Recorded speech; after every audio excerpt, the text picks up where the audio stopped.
నూజివీడులో నకిలీ మద్యం అని చెప్పేసి ఒక పత్రికలో వార్త వచ్చింది. నేను వెంటనే ఎక్సైజ్ అధికారులకి ఫోన్ చేసి చాలా గట్టిగా మందలింపు ధోరణిలో మాట్లాడటం కూడా జరిగింది. నేను అడిగాను, మీరు ఆ విలేకరు దగ్గరికి వెళ్ళి ఎవరైతే రాశారో ఆ విలేకరు దగ్గరికి వెళ్ళి ఆధారాలు ఎందుకు సేకరించలేదు? ఏదైతే పేపర్లో ఒక ఆగిరిపల్లి షాప్లో ఆ కానిస్టేబుల్ లేకపోతే యజమాని వారిని సర్ది చెప్పి పంపించారని ఏదైతే కథనం సృష్టించారో ఆ షాప్ ఏ షాపు, ఆ షాప్ మీద ఎందుకు చర్యలు తీసుకోలేదు, ఆ షాప్ను ఎందుకు మూసేయలేదు, లేదా అక్కడ ఉన్న అధికారుల మీద ఎందుకు చర్యలు తీసుకోలేదని అడిగితే ఆ షాపు నూజివీడు నియోజకవర్గానికి సంబంధించిన షాప్ కాదు. మరి అదేవిధంగా మరి నూజివీడు ఆగిరిపల్లి బార్డర్ అని చెప్పారు.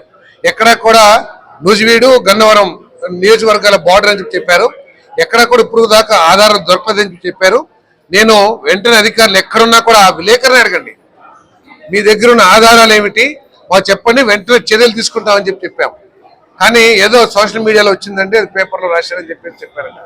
దయచేసి మీకు మీ వ్యక్తిగత భావనలు లేతే కొంతమంది ప్రజాప్రతినిధుల మీద మీకు వ్యక్తిగతమైన ఇష్టాలు అయిష్టాలు ఉండొచ్చు, కానీ మన నూజివీడు ప్రతిష్టను దెబ్బతీయడానికి ప్రయత్నం చేయొద్దని చెప్పేసి నేను మనసారా కోరుకుంటూ ఉన్నాను. ఒకవేళ అదే ధోరణి కొనసాగించినట్లయితే ప్రజలు కూడా ఎదురు తిరిగే పరిస్థితి ఉంది. అటువంటి పరిస్థితి రానియొద్దని చెప్పేసి కూడా నేను మనవి చేస్తాను.